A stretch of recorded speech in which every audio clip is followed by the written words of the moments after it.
Bienvenue sur Point Géopolitique.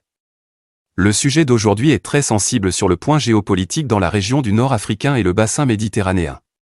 Washington s'inquiète du Su-57 en possession de l'Algérie. Pourquoi? Est-ce que l'Algérie représente un danger pour Washington? C'est ce qu'on découvrira sur cette vidéo.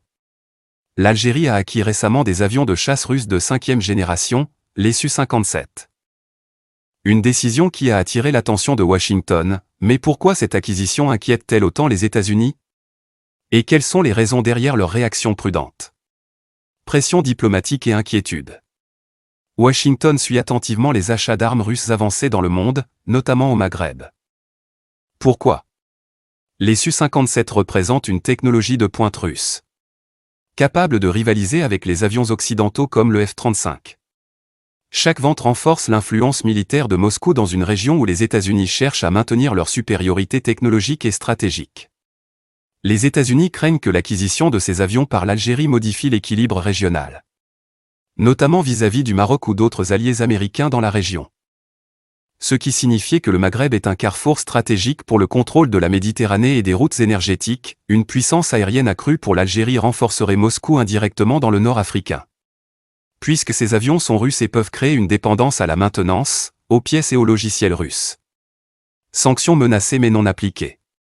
Certains membres du Congrès américain ont demandé l'application de la loi CAATSA, qui sanctionne les pays achetant des systèmes militaires russes.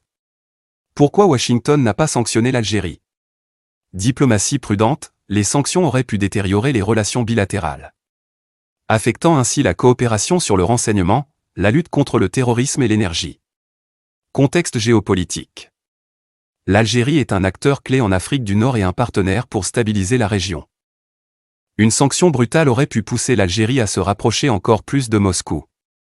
Les États-Unis privilégient la gestion diplomatique plutôt que la confrontation directe dans ce cas précis. Washington a probablement cherché à obtenir des assurances de l'Algérie sur l'usage de ses avions et à maintenir un dialogue ouvert pour limiter l'influence russe. Contexte stratégique plus large. Les États-Unis renforcent leurs alliés avec des offres d'avions comme le F-35. Pourquoi? Pour contrer l'expansion russe et chinoise, Washington doit garantir un avantage technologique à ses alliés. Si des pays comme l'Algérie possèdent des avions russes avancés, cela pourrait réduire l'influence américaine sur la région et compliquer les coopérations militaires. Ce qui veut dire que les alliances stratégiques se mesurent en capacité militaire et interopérabilité. Posséder des avions russes plutôt qu'américains peut limiter l'accès aux technologies de l'OTAN, aux exercices conjoints et à l'équipement compatible avec les standards occidentaux. Conclusion.